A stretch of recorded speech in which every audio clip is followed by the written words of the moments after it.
सकाळच्या पारी काय ऊस पडत होता. हे असं बेमोसम बारिश उन्हाळ्याची लय बेकार असते. आपल्याला तर काय आवडतच नाही असलं पाऊस बिऊस. पावसाचा भारी असतो, पण सकाळी परत उघडल्यावर आपण चाललो लिफ्टला हात करून सातारला. कारण की आपल्याला धंदा काय नसतो, त्यामुळं बोंबलत हिंडायचं, काय पण करायचं. मग असं आपण हिरोवानी लुक केला आहे. काय हिरोवानी लुक नाही. आंघोळ केली आणि सरळ त्याला पण लावलं नाही, निघालो सातारला पुरी बघाय.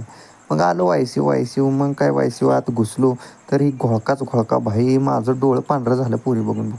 आणि काय चुत्यापा करते ती कॉलेज झाल्यावर नाही ती शरीरावर ड्रेसवर लिहायचं काहीतरीच आपलं बकवासगिरी.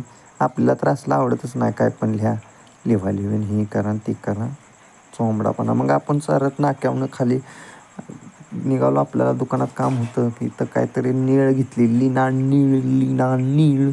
नीळ घेतली. आणि ही बघा स्टँडवर लागला आहे मिशन इम्पॉसिबलचा पोस्टर. ती बघा आणि थंडरबोल्ट्स मार्वेलचं 1 नंबर. दोन्ही पण पिक्चर असतात.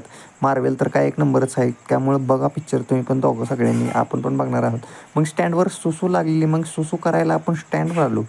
साताऱ्यातल्या का सुसू स्पॉट काढलं पाहिजे ती, कारण की सुसू लागते. आले पावसाळा आल्यावर की सुसू लागते ना. मग सुसू करून आपण परत माघारी निघालो. तर इथं घेतलं आपण मंचुरियनवाला म्हणत होता. मग आपली ही new girlfriend in front of my walking कशी आहे, पण चेहरा नाही दाखवणार. मग असं आपण लिफ्टला हात केलो, गर्लफ्रेंडला सोडलं आणि आपण आलो घरला येता आपण काढला फोटो असा.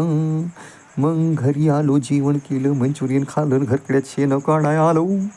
शेण काढून झाली. तुम्ही काढलेत का कधी शेण? आणि अशी वातावरण कसं एस्थेटिक झाले, आभाळ